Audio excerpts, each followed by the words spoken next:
Shravanam Diaries podcast.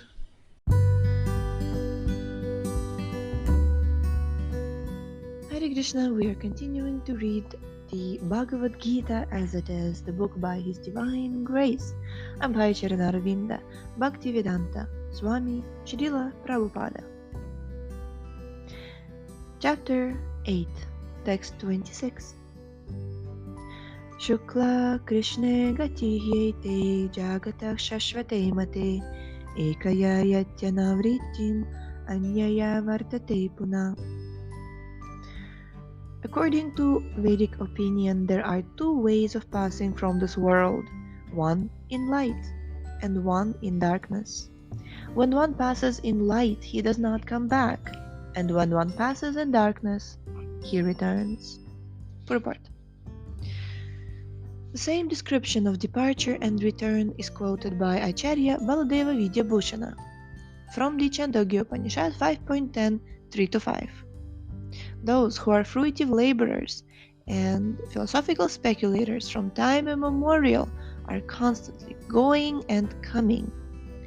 Actually, they do not attain ultimate salvation, for they do not surrender to Krishna. Text 27. We have read text 27 yesterday. Text 28. Vedeshu yagyeshu tapakshu chaiva daneshu yat punya phalam pradishtam atyeti tat sarvam idam veditva yogi param sthanam upayati chadyam.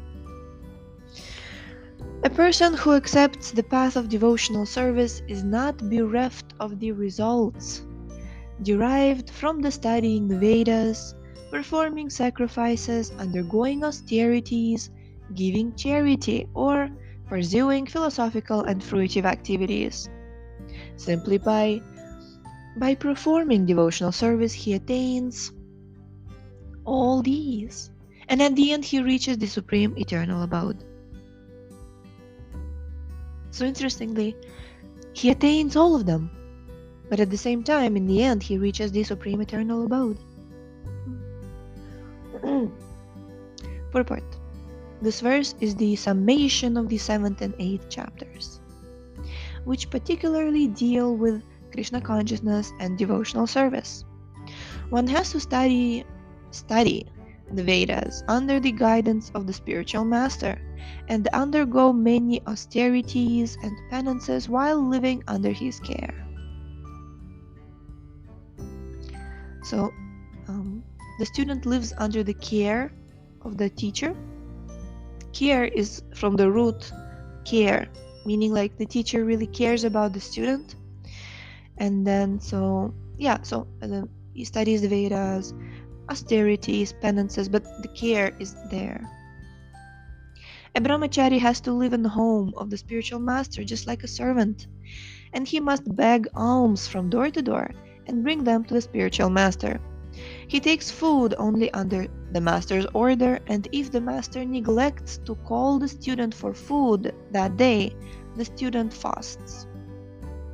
So this doesn't mean that the teacher is a sadist or something, isn't it? That means that, for example, the student did something very, very, very bad, and the teacher may not feel like sharing his meals with the student. So he's like,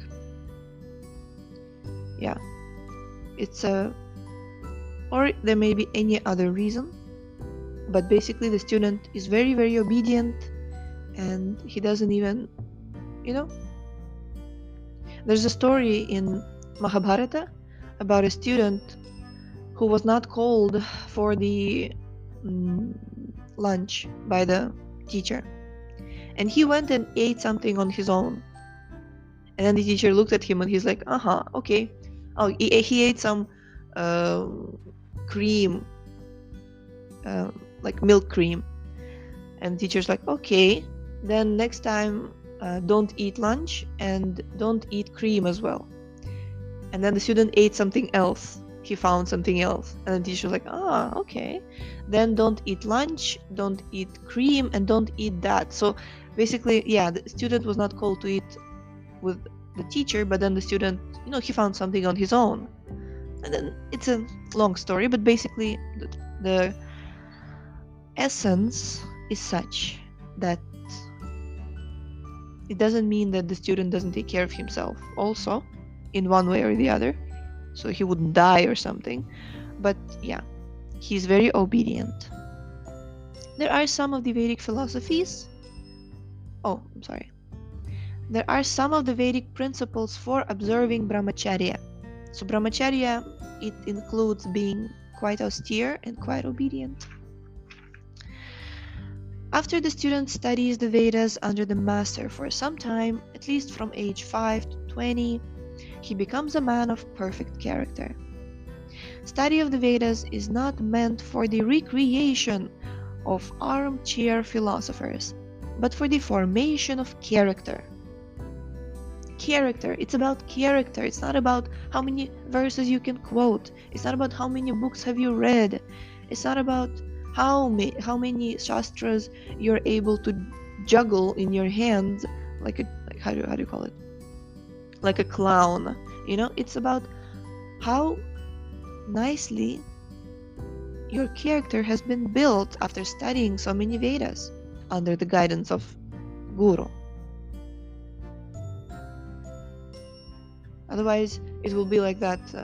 Like my dad would say that, instead of having guns, we have books. And then we shoot each other until we're dead. What's wrong with you people? After this training, the brahmachari is allowed to enter into household life and marry. When he's a householder, he has to perform many sacrifices so that he may achieve further enlightenment.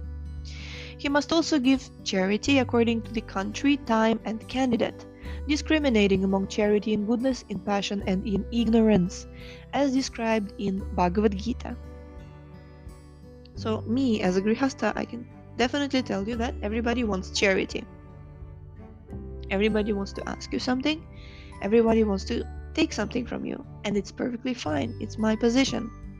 But if I'm running on a cycle or on a scooter, and then suddenly just stops by and suddenly is asking me, can you please give me $1 million quickly, I can't be like, yeah, sure, it's my duty, take everything.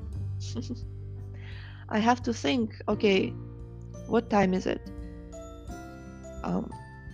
What mode of nature is it? Is it passion? Is it ignorance? Is it tamas? Is it rajas? Is it, in rajas, I'm also I'm also late running somewhere, and this guy is just stopping me and just, $1 million, please give me, I just need it very, very much. And I'm like, look, right now, first of all, I don't have cash. Second of all, like, what is it? So you have to question, what is the urgency, right? So you have to discriminate among charity in goodness, passion, ignorance. Otherwise, I'm like, yeah, here, take $1 million.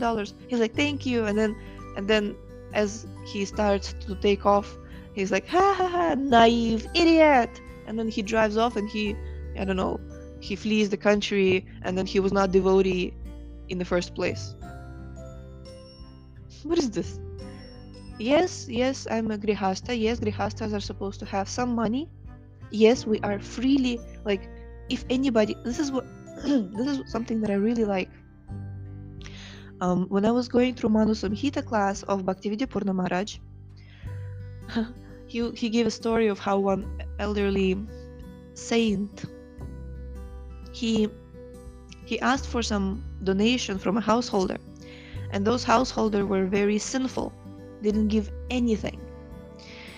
And the wise sage, he said, okay, give me some ashes that you have left from the cooking that you've made, because this will teach you at least 0.00001% of renunciation and detachment. And they gave him ashes, and he was very satisfied, because yes, they gave me something. Because like me and my husband, both of us were like, discussing sometimes and saying that, if devotees are middle class, you ask them some donation, like, they will always give, even if it will be like 50 rupees. 100 rupees, they will just give because they feel that, yes, I'm making a contribution. But if a devotee is a millionaire, literally, and I know such devotees, you will ask them for 5 rupees and they will think about it and they will ask you 10 times, even if you're best friend. They will ask you 10 times and they will really unwillingly give you 4 rupees and tell you that you have to be satisfied. Not all devotees do that, but I've seen that. Or they will say like, look, I have a lot of cash, but I have my own project to fulfill, so why don't you just become my business partner and then we can work this out. And I'm like, no, I came to you with a specific purpose. I'm begging actually for money, so yeah, whatever. I would also sometimes collect Lakshmi for my Guru Maharaj's projects, and there are devotees who you have to beg, and there are devotees who you don't really even want to beg because you already know the answer, and there are devotees you don't have to beg. They come and they're like, Mataji, what is the next project? Like, we have Pavana Harinam Prabhu, my god brother. He is like, Mataji, any project, please tell me how much I can donate. I'm like, yes, Prabhu, you've donated so much. We're literally like swimming in cash right now. So thank you so much. We have already invested everything that you've given. And but even then, these devotees, like, you can't keep them satisfied all the time, because now the system is such is that Guru Maharaj's projects are generating enough to maintain themselves. So that's why I can't even tell Pavana Gauranga Prabhu to give us some cash now, because we already have enough. But the mood is the most important, and I wouldn't ask him, like, this is where the greed part comes. I wouldn't ask him, Prabhu, there are no projects to work right now, but can you just send me some cash so that I would keep it just in case some project comes? This is called being a pig. Anyway,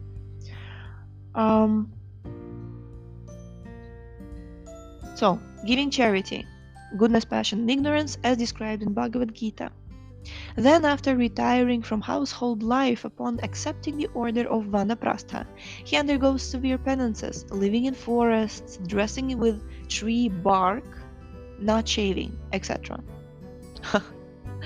I think out of these 3, I would really love living in the forests. Dressing with tree bark, not really looking forward to. And my husband is looking forward to not shaving. Oh my god, he would be so thrilled. He's like, I'm not shaving. Harival, Harival.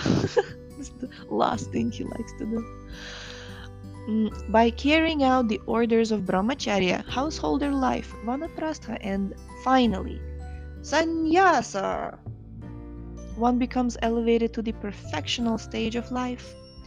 Some are then elevated to the heavenly kingdoms, and when they become even more advanced, they are liberated in the spiritual sky, either in the impersonal Brahmajyoti or in the Vaikuntha planets, or Krishna Loka. Krishna Loka. Krishna. Srila Prabhupada doesn't use the word Krishna Loka very often in his books, as far as I've seen. So, and I remember in Radio Krishna Loka, there was this jingle, Radio Krishna Loka. and there was also this song that they made for Bhagavad Gita. I can sing it in Russian and English, just like because Krishna Loka reminds me of so many sweet, so many fond memories when I was a kid, when I was literally like 5, 5, maybe even 4 or 5. It was something like, Это про нас, это для нас, Bhagavad Gita, Господа книга, трансцендентальный мир, Он твой, пой имя Бога, пой, дверь в этот мир открой. So in English it would be, it's about us, Bhagavad Gita, the Lord's literature, transcendental world, it's yours. Chanting the holy names, open the doors. It was epic. It was just epic. Krishna Loka Radio. My mom was on Krishna local radio. So many. Sulalita Mataji was on Krishna local radio. Sulalita Mataji, Nitesh Prabhu's wife. There are only two Sulalitas in ISKCON as far as I have known. It is Sulalita Mataji, Nitesh Prabhu's wife, and me, Sulalita, Yashoda Jivan Prabhu's wife. By the way, my same name, I don't know how you call it. In Russian, we call it Tieska, meaning like we have the same name. The other Sulalita, her voice, like she's a singer, and she sings, like everybody will just like drop dead on the floor the way she sings. She has a very powerful voice. Okay, so this is the path outlined by Vedic literatures. She would come to our house. I'm sorry, last thing I'll say about Sulalita Mataji. She will come to our house, and my dad and my mom, they're musicians also. So, and Nitesh Prabhu, I think he's also like into music and stuff. So sometimes we would chant Hare Krishna together, we chant kirtans together. And sometimes in order to kind of like show the vocal range of the singing, Sulalita Mataji, she would also sing some Karmi song.